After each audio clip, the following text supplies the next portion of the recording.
My mother ironed my shirt the morning of the company dinner. That detail shouldn't matter. But it does, because it was the last peaceful thing that happened that night. She'd driven 4 hours from Dayton to see me. First time visiting since I'd gotten the promotion. She showed up with a casserole dish wrapped in foil and a card she'd written in her careful, looping handwriting. The kind of handwriting you only see from people who learned cursive when it still meant something. She was wearing her good blouse, the navy one she saves for church and occasions she considers important.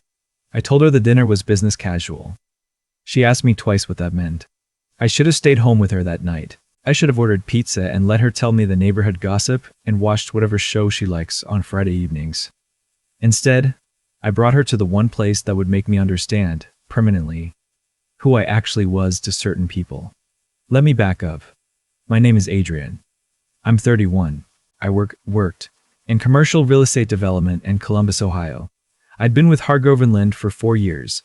Started as a junior analyst, moved up to project coordinator, then associate director of acquisitions by the time I was 29. That last promotion came with a dinner, an official welcome to the senior team dinner at Callaway's, which is the kind of restaurant where the menu doesn't list prices and the lighting is low enough that you feel like you're confessing something just by sitting there. My boss, Garrett, was the one who organized it. Garrett ran the acquisitions division. 47, silver-haired, the kind of man who laughed at his own jokes a half second before he finished telling them. He'd grown up at Westerville, gone to Ohio State on his father's legacy admission, married a woman named Penelope, who had opinions about wine regions, and said things like, "Re-summer in the Outer Banks," without irony. Penelope was going to be at the dinner. So were 2 other senior partners and their wives. Garrett had told me to bring someone. "Makes it feel less like a performance review," he said, slapping my shoulder in the way men like him slap shoulders. Like they're testing the structure of something. I didn't have a girlfriend at the time, so I called my mom. She was thrilled. She said, "Oh, Adrian, really? You want me there?" Like I'd offered her something rare. And I had, I suppose. We didn't do things like that together. She spent 30 years working the front desk at a pediatric clinic in Dayton, and most of her social life was built around church potlucks and her sister's house on Sundays. A downtown Columbus restaurant with cloth napkins was not her world, but she pressed her good blouse, she ironed my shirt, and she showed up smiling. The first hour was fine. Callaway's had a private room in the back for parties, dark wood paneling, a long rectangular table, candles that were more decorative than functional. Garrett was already there when we arrived, drink in hand, Penelope beside him in something green and fitted. He shook my hand. He shook my mother's hand. He introduced us around. My mother smiled at everyone. She said, "So nice to meet you." And "What a beautiful restaurant." And she meant both things, genuinely. She wasn't performing graciousness. She was just gracious, which is a thing you either are or you're not, and she always had been. I watched Penelope take her in. It wasn't obvious. It was the kind of look that's been refined over decades. A slow scan, top to bottom. The slight recalibration of the smile. My mother didn't notice. She was asking one of the other wives about her earrings. We sat.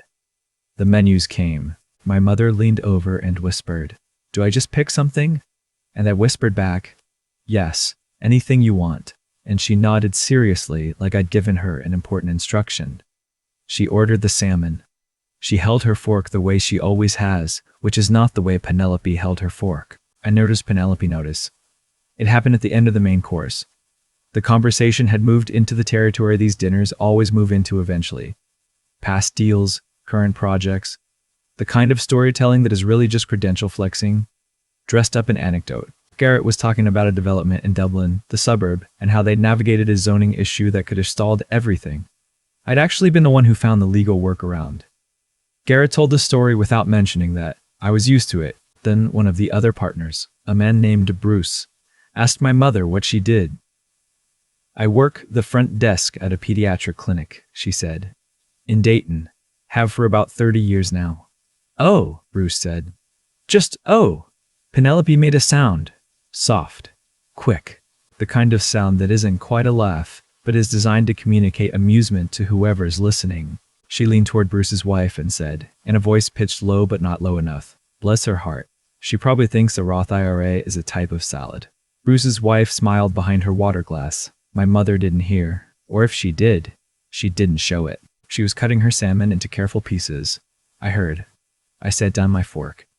The table kept moving around me. Garrett was laughing at something. The servers were refilling glasses. Everything continued at the pace of a nice dinner, the way nice dinners do, and I sat there with my fork on the rim of my plate and felt something go very quiet inside me. Not rage. Not immediately. Something that comes before rage. Something colder.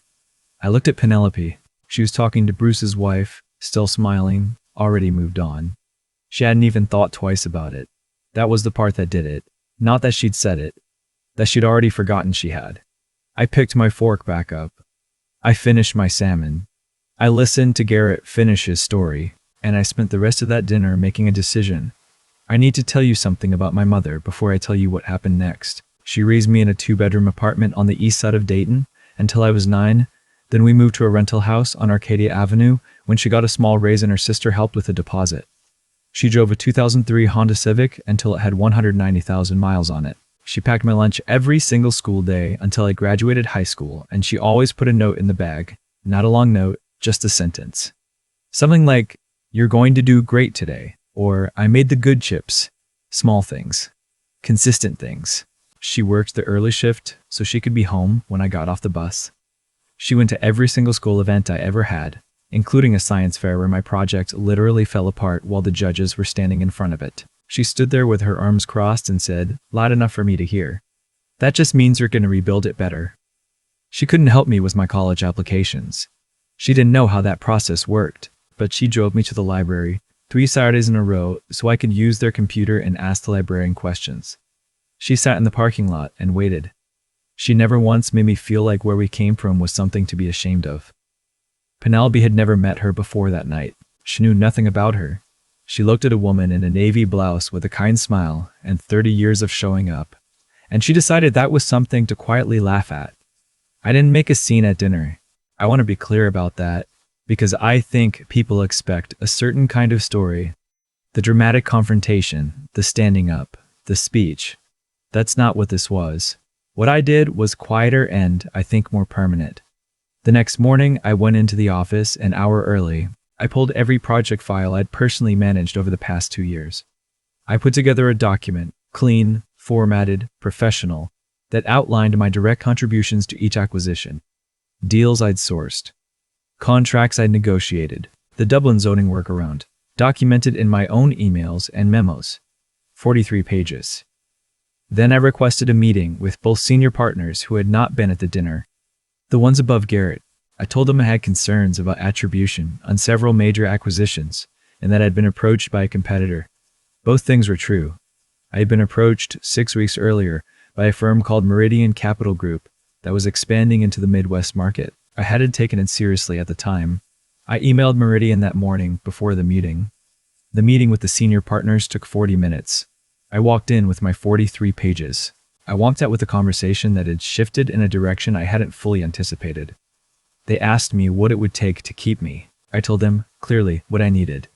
An executive title, named credit on future deals and client-facing materials, and a compensation adjustment that reflected my actual contribution to the division's growth over the past 4 years. They asked for 2 weeks to consider. I told them I had a decision deadline from Meridian by end of week. I didn't, technically, but Meridian had said to reach out if I was interested, which I'd interpreted as a standing invitation. I emailed Meridian again that afternoon and told them I was interested and asked about their timeline. They responded within 3 hours. Garrett called me into his office on a Wednesday. He seemed confused. Not angry, confused. Like something in the equation had stopped making sense and he couldn't figure out which variable had changed. He asked me if there was anything going on, if I was happy with the team, if the dinner had gone well. The dinner was interesting, I said. He nodded slowly. Penelope said your mother was lovely. I looked at him for a moment. She is, I said. She's the hardest working person I've ever known. He smiled the way people smile when they want to agree with something without engaging with it. I told him I was considering an outside offer, and that my decision would affect which projects I'd be able to commit to in the next quarter. He asked who'd approached me. I told him I couldn't say yet. He looked at me differently after that. Not with respect, exactly. With recalibration. It turns out I was more visible to certain people the moment I became something they might lose. I took the Meridian offer. I gave 4 weeks' notice, which was more than required and less than they asked for. In my final week, I transferred everything cleanly. I didn't take clients. I didn't say anything negative on my way out. I wrote a professional, warm goodbye email that said nothing and meant nothing, which is what those emails are for. On my last day, Garrett stopped by my desk. He said it had been a pleasure, that the door was always open. The usual things. He shook my hand. "Tell your mother I said hello," he said. I don't know if he meant it as something or if it was just the thing that came out. But I looked at him, this man who had told stories I'd made possible without once saying my name, whose wife had looked at my mother and decided she was someone to quietly dismiss. And I said, very evenly, "I'll tell her. She'd probably remember you." He laughed. I didn't. My mother called me the Sunday after my last day at Hargrove and Lind. I hadn't told her everything. I told her I was changing jobs, that there was a better opportunity, that I was excited about it. She'd asked if I was sure. The way she always asked when things changed, not to discourage me, just to make sure I'd thought it through. I told her I was sure. She said, "Well, you've always had good instincts. You get that from me." And then she laughed, and I laughed, and she told me about the clinic and the new receptionist they'd hired, and the cat that keeps appearing in the parking lot that everyone is now feeding, even though their office manager says not to. I told her I was proud of her, out of nowhere. Just said it. She went quiet for a second. For what? For working 30 years at a job where you're the first person people see when they come in scared and the reason they feel a little less scared when they leave? She made the sound she makes when she doesn't know what to do with something. A kind of quiet exhale that's almost a laugh. "Adrian," she said, "you didn't have to say that." "I know," I said. "I wanted to. I've been at Meridian for 11 months now. The work is harder and the hours are longer, and I've closed 3 deals in that time that I will be named on publicly when the announcements go out. My title is Director of Acquisitions, Midwest Region. I have business cards that say this, which I have never once used because I find business cards slightly absurd. But my mother asked for one, and I gave it to her, and she put it on her refrigerator under a magnet from Gatlinburg, Tennessee, that she's had since 2009. I heard, through someone who is still at Hargrove and Lind, that the Dublin project ran into a significant compliance issue 6 months after I left. The kind of issue that requires expensive consultants and delayed closings and conversations nobody wants to have. The kind of issue I might have caught had I still been there. I don't say this with satisfaction. I say it because it's true and because the truth of it matters to me. I was not just a coordinator. I was not someone's assistant without a title. I was the thing that was making something work, and the moment I stopped being that thing, the absence was visible.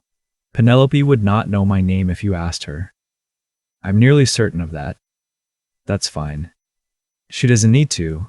There's something I've been thinking about since that dinner at Callaway's. Something that took me a while to name. It's not about Penelope specifically. Penelope is just a person who learned, somewhere, that certain people are worth less attention than others, worth a quiet laugh and a quick pivot back to more interesting conversation. She didn't invent that. She inherited it, probably, or absorbed it from rooms exactly like that one, over years of similar dinners. What I keep thinking about is my mother in that moment. The way she cut her salmon into careful pieces. The way she asked, "Do I just pick something?" about the menu in a whisper, because she didn't want to embarrass me. The way she pressed her good blouse. She came to that dinner because I asked her, and because she was proud of me, and because she would drive 4 hours for anything I needed. Without question, the way she always had. She walked into that room with nothing to prove and everything to give, and she was kind to every single person at that table. And one of those people quietly laughed at her. I used to think the right response to that kind of thing was to not let it bother you, to rise above, to be the bigger person, which is a phrase people use when they mean, absorb this quietly and go home and let it go. I don't think that anymore. I think the right response is to know your own value clearly enough, that when someone else miscalculates it, the miscalculation costs them something, not out of anger, not out of revenge, out of accuracy. I am the person my mother raised me to be. She raised me in a 2-bedroom apartment with packed lunches and notes in paper bags and 3 Saturdays in a library parking lot. She raised me to show up. She raised me to work harder than the recognition, to outlast the dismissal, to hold the line when holding it was the harder thing. Penelope looked at her and saw someone worth less than a full sentence. What she actually saw was the reason I was sitting at that table at all. I called my mom last week to tell her about the deal announcement. She asked me to spell the name of the company so she could look it up. I heard her typing slowly on her phone. I found it, she said. You're on the website. I know, I said. Adrian, she said, you're on the website. She said it twice because the first time was for information and the second time was for herself. I let her have the second one. Some things are worth sitting in. Some things you've waited long enough for, that when they arrive, the only right move is to stop and let them be exactly what they are. My mother spent 30 years being the first face people saw when they were scared. She spent 30 years making things easier for everyone in that waiting room without anyone putting her name on anything. I know where I learned that. I know exactly where I learned that. I've thought a lot about what Penelope actually saw when she looked at my mother that night. She saw a woman who held her fork the wrong way, who ordered salmon carefully, who whispered a question about the menu so she wouldn't embarrass anyone. That's what registered. The surface of a person, the visible edges of a life lived without the accessories that room was built to display. What she didn't see, couldn't see, or didn't bother to look for. 30 years of a woman showing up. Not because anyone was watching, not because there was a title waiting at the end of it, just because it was the right thing to do, consistently, without applause. That's the thing about character. It doesn't announce itself. It accumulates quietly, the way savings do when nobody's spending for the sake of being seen. My mother spent 3 decades building something real, in other people, in me, and none of it was visible to someone scanning a room for the signals they've been trained to recognize. I used to think that was the tragedy. Now I think it's the point. The people who miscalculate you because of where you started. They're not wrong about the data. They're wrong about what the data means. Penelope saw a woman from Dayton who worked a front desk. That part was accurate. What she couldn't compute was what 30 years of that kind of work produces in a person, and what that person then produces in a son who ends up sitting across the table from her. The sequence matters. Every outcome has one. Garrett didn't lose me because I was impulsive or emotional or nursing a grudge. He lost me because a pattern became clear in one evening that had actually been accumulating for 4 years. The credit he never gave. The stories he told with my work and his name. The silence when his wife said what she said. Each of those things was a small withdrawal from something I'd been too focused to notice was being drained. The dinner at Callaway's didn't change me. It just finally made the math visible. I think that's how it usually works. The thing that breaks a situation is rarely the thing that caused it. It's just the moment when the cause finally has enough evidence to act on. I walked out of Hargrove and Lind, not because of one dinner, but because I finally stopped explaining away a pattern I'd been watching for years. Integrity does that. It stores information. It is patient in a way that emotions aren't. It doesn't react to every slight, doesn't perform outrage, doesn't make itself known until the accounting is complete. And then, when the accounting is complete, it simply moves. Quietly, in a direction that makes sense. My mother taught me that without ever naming it. She never told me to be strategic. She never told me to be patient. She just showed me, by example, what it looks like to do the right thing before anyone confirms it was worth doing.